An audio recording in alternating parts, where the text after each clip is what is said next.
House Minority Leader Hakeem Jeffries warning President Trump if he doesn't fire Homeland Security Secretary Kristi Noem, Democrats will impeach her.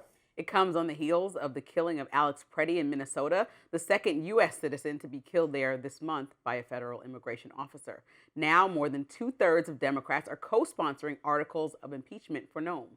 In a joint statement with other leaders in his party, Jeffries wrote, quote, "Taxpayer dollars are being weaponized by the Trump administration to kill American citizens. The violence unleashed on the American people by the Department of Homeland Security must end forthwith. Kristi Noem should be fired immediately, or we will commence impeachment proceedings in the House of Representatives. We can do this the easy way or the hard way." Even some Republicans in Congress seem to be fed up with Noem. Senators Thom Tillis and Lisa Murkowski opting to bypass the president entirely and called on Noem to resign. As for Trump, he doesn't seem to be concerned with threats of impeachment. The president insisted yesterday he would not fire Noem and seemed pleased with the job that her department was doing in Minnesota. Take a listen. Good job. I think she's doing a very good job. The border is totally secure. Memphis, Tennessee, the crime is down 78%. And you know where else it's down? It's down in Minnesota. It's down in Minneapolis. And it's down very much because of the fact that we're there. The White House followed it up, telling Axios if Democrats cared this much about deporting violent criminals, illegal aliens, and such, the American people would be much safer. Even if the House impeaches Noem with the help of some moderate Republicans, it's unlikely the Republican-held Senate would remove Noem from office. Meantime, Congress continues to be deadlocked over funding Noem's department, specifically Immigration and Customs Enforcement, which would receive an extra $10 billion under the Republicans' bill. That's in addition to the $76 billion it received from Trump's big, beautiful bill last year. With a partial government shutdown looming on Friday, Democrats are urging Republicans to remove DHS bill from the main package and vote on it separately. However, Senate Majority Leader John Thune and Senator Katie Britt, who chairs the Homeland Security Appropriations Subpanel, have both indicated that they want to pass the package together. Well, look, Kristi Noem is not going to be removed and impeached. She might be impeached. Sounds so She's not going to confident. be removed. This is Trump's personnel. This is his cabinet. He gets to pick his cabinet. And the fact that Lisa Murkowski and Thom Tillis, Lisa Murkowski is like the most moderate Republican there is. She's in a state of Alaska, which is a state that can go either way. Thom Tillis is not running for re-election. These are not people who have credibility in the MAGA sphere, so it's not amazing that they're saying anything. Frankly, it's more incredible that John Fetterman also called for Kristi Noem. John Fetterman is to their right, has more credibility in MAGA than they do.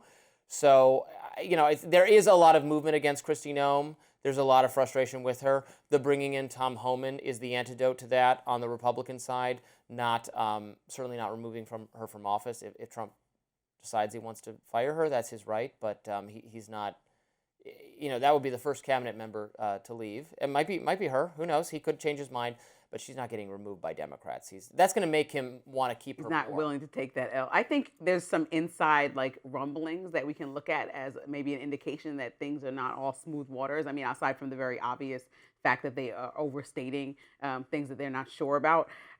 Miller's power, Stephen Miller, extends beyond Noem in this situation, but technically Noem is supposed to be higher ranking than him. Well, but she told Axios yesterday. Deputy. Yeah, but she told Axios yesterday, quote, "Everything I've done at the direction of the president and Stephen." And so she's automatically starting to have this conversation about pushing blame. I'm not just going out there saying things. I'm basically being told to do this. And to me, that's a big label that she's trying to say is not for her to take the onus of. She's like, this administration has guided me to say these things. They're obviously having conversations. So when you see Caroline Leavitt say, well, we don't really the president doesn't really align with the things that were said in regards to Alex Preddy, it's well, what's the miscommunication? Who's to blame? So right now we're seeing some internal blame game going on, and also having multiple people, maybe Republicans aren't willing to say that we want to have Kristi Noem impeached because they don't want to side with Democrats and become this partisan battle where they're not siding with Trump. But I do think that people are critical of Kristi Noem. This is a failure of leadership to go out there twice in a row and call people domestic terrorism, people who came to massacre, and you have no information. and it's causing huge ruckus with the public. I mean, when we see polls about immigration after these incidences, you're seeing the support is waning from the president, and this is his big flagship mission, handling immigration. And if she's doing it on her own and she's saying she's not, it's completely deteriorating the trust of the American people when you have Americans killed during his operation. Yeah, I mean, the people voted for mass deportations, and this is what mass deportation looks like. So now they're saying, not like that, no, no, no. Well, I don't know. What did you think was going to happen? This is what it looks like, Americans dying? That's what I think the problem is. This is not what it should look like or anyone Well, wanted then it we to want to look live in like. magic fantasy land where no one gets hurt at all? No, we don't want to live in military land where military is marching all over our Okay, streets. then there's not going to be mass pulling deportation. people out of like this, I'm schools. not talking to you. I'm talking to the American people. Like, consider the ramifications of what you're voting for. Do you want all the illegal immigrants in the country gone? Because then there will be military everywhere, and Americans' rights will be violated, and people will get hurt, and some people will die. And that is what is going to be necessary to deport 12 million people. If you don't want if you think the consequences and the harms to liberty are too great, then you should retract to some degree your support for mass deportations. That's what I'm saying. I mean, not at all addressing Clarifying, you. exactly. Like, there are trade-offs. We cannot wave a magic wand. It's the same thing I say to Democrats with guns. They're like, we want fewer gun deaths. Okay, well, that means mass confiscation of guns from economically disadvantaged and minority communities where most of the violence is and most of the illegal guns are possessed. Do you want people law enforcement going door to door and violating people's civil rights to take their guns? If you don't, then stop talking to me about this issue, because that's what it would take. We can't wave a magic wand and have the policy implemented in the perfectest way and no one gets hurt or harmed. That's fantasy. And so if we're backpedaling now and saying, you know what, this is too ugly and too messy, and I don't think we should do this anymore, that's fine. But just, and I agree. I also would not do this given these stakes.